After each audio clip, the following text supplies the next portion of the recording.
उस अभियुक्त के द्वारा बच्चे से पैसे की मांग भी की गई थी तथा उसके बच्चे के द्वारा कुछ पैसे भी इस अभियुक्त को ट्रांसफर किए गए थे। 12 वर्षीय मासूम बच्चे से लड़की बनकर बात की, एआई से बच्चे की न्यूड फोटो बनाई और फिर किया ब्लैकमेल। मासूम को सुसाइड करने पर किया मजबूर। 7वीं कक्षा में पढ़ने वाले 12 वर्षीय मासूम बच्चे की अपने ही घर में संदिग्ध परिस्थिति में मौत हो गई।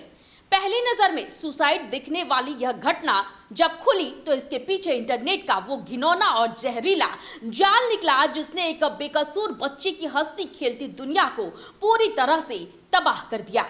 नमस्कार, मैं हूं आपके साथ प्रीति और आप देख रहे हैं सच टॉक्स। राजधानी पटना में 11 जुलाई को 7वीं के छात्र आयुष सिंह का शव पंखे से लटकता मिला था। शुरुआती जांच के बाद जब पुलिस ने आयुष के मोबाइल की गहन जांच की तो परत दर परत एक खौफनाक साइबर अपराध का पर्दाफाश हुआ। पुलिस जांच में सामने आया कि आयुष अक्सर एक नंबर पर बात करता था जिसकी व्हाट्सएप डीपी पर एक लड़की की तस्वीर लगी हुई थी।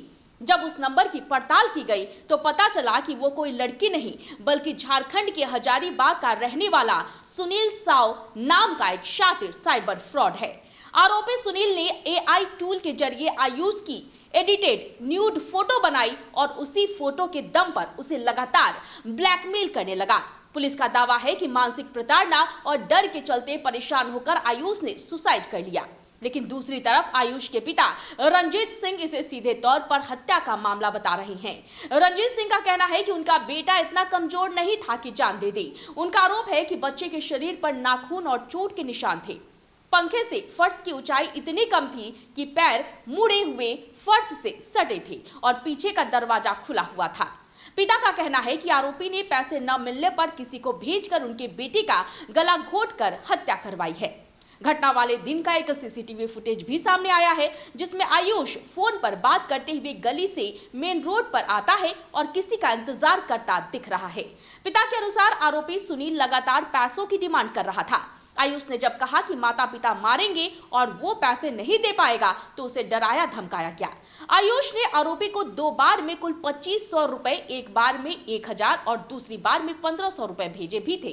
यहाँ सबसे बड़ा प्रश्न ये उठता है कि आखिर 7वीं में पढ़ने वाले 12 साल के मासूम बच्चे के पास ब्लैकमेलर को देने के लिए पैसे कहाँ से आए? क्या घर में रखे रुपयों पर या बच्चे के ऑनलाइन खर्चों पर माता पिता का कोई ध्यान नहीं था?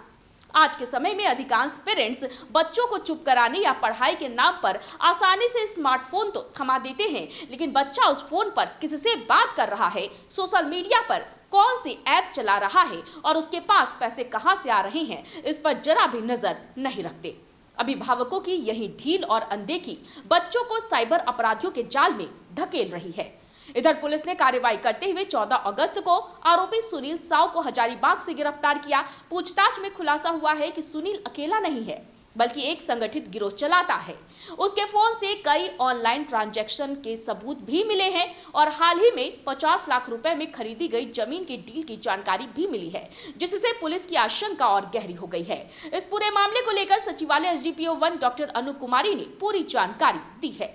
शास्त्रीनगर थाना अंतर्गत दिनांक 11/7/26 को वादी के लिखित आवेदन के आधार पर प्राथमिकी कांड संख्या 592-26 अज्ञात के विरुद्ध दर्ज कराई गई थी, जिसमें वादी के नाबालिग पुत्र के हत्या करने की बात बताई गई थी।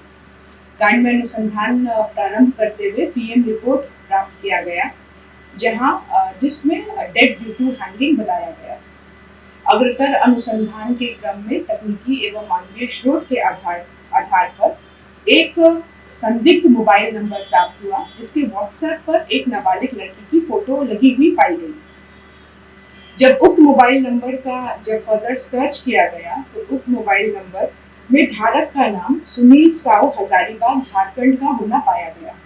अनुसंधान के क्रम में यह भी ज्ञात हुआ कि यह जो उक्त व्यक्ति है वो एक पोटेंशियल साइबर फ्रॉडस्टर है, जो कि नाबालिग बच्चे के निजी फोटो एवं वीडियो को जालसाजी पूर्वक प्राप्त करते हुए उस बच्चे का वैधोहन कर रहा था। उस अभियुक्त के द्वारा बच्चे से पैसे की मांग भी की गई थी तथा उसके बच्चे के द्वारा कुछ पैसे भी इस अभियुक्त को ट्रांसफर किए गए थे। उक्त तथ्यों के आधार पर प्राथमिकी अभियुक्त सुनील साव को गिरफ्तार किया गया है तथा न्यायिक अभिरक्षा में भेजा गया है।